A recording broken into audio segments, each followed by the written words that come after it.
ازيكم يا شباب، عاملين ايه؟ قبل ما نبدا الفيديو ما تنسوش تحطوا لايك واشتراك في القناه وتفعلوا زر الجرس وتوصلوا الفيديو ده ل 20 لايك.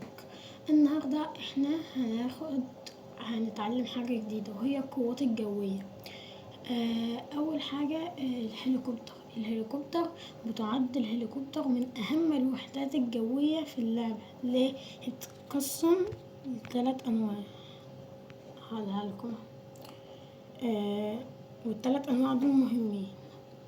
اول حاجه الهليكوبتر الحربيه اللي هي ديت الهليكوبتر الحربيه ديت بقى بتستخدم في ايه؟ بتستخدم في ان هي بتدمر قوات المشاة، فديت بتبقى مفيده، فاهم؟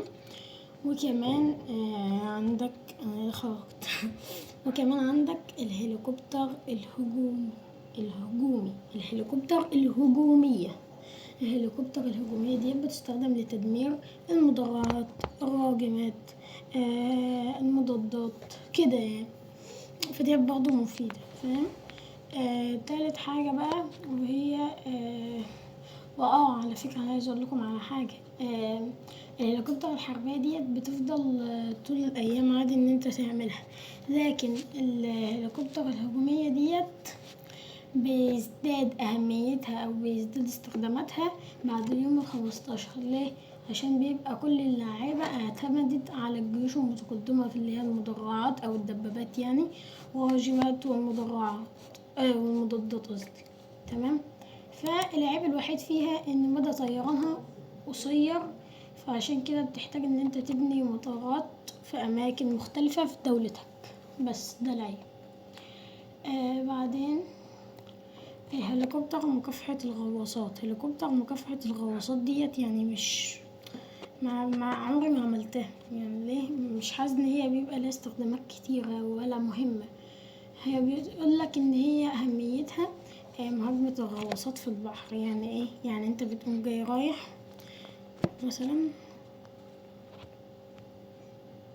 مثلا وليكن في هنا عند الساحل الاسبانية في هنا غواصة، انت بتقوم جاي رايح عامل لها استطلاع اسمها ايه ده، بالطيارة بتاعتك، بعدين تكتشف ان هي غواصة، تقوم جاي واخد البتاع، تقوم جاي ده واخد الهليكوبتر بتاعتك وهاجم عليها، ماشي؟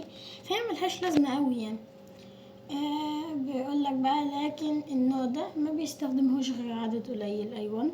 وفي سيرفرات محدودة، اللي هي السيرفرات اللي بيبقى فيها لعيبة جامدة ولعيبة مستوياتهم عالية، فاهمين؟ نرجع بقى لكلامنا. وبدل ما انت بتستثمر في النوع ده يعني انتج مدمرات احسن.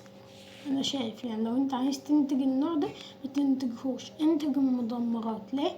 هي اكثر قوة ومرونة، وبتعمل برضو بتقدم مهمة مكافحة الغواصات بكفاءة اعلى كمان، بالاضافة انها بتمتلك قدرات قتالية افضل في المعركة البحرية.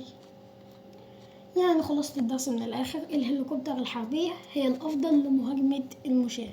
أنا على فكرة أنا عامل الهليكوبتر الحربية دي أهي،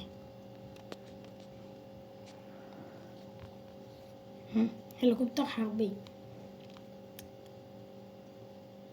فاهمين؟ بقول لكم بقى خلاصة الدرس، يعني الهليكوبتر الحربية هي الأفضل لمهاجمة المشاة في بداية السفر. الهليكوبتر الهجومية فعالة ضد المدرعات والراجمات والمضادات في المراحل المتقدمة، لكن مش فعالة ضد المشاة عشان ما تهجمش عليها المشاة ولما هي تتدمر تيجي تقولي انت اللي قلت. بس هليكوبتر مكافحة الغواصات زي ما احنا قلنا استخداماتها محدودة، وغالبا بتكون المدمرات خيار افضل. تمام؟ ان شاء الله احنا هنعمل سيرفر جديد، ماشي؟ لسه بقى هنشوف احنا هنعمله امتى كده، ونعمل السيرفر ده هننزل الرقم بتاعه على قناة التليجرام.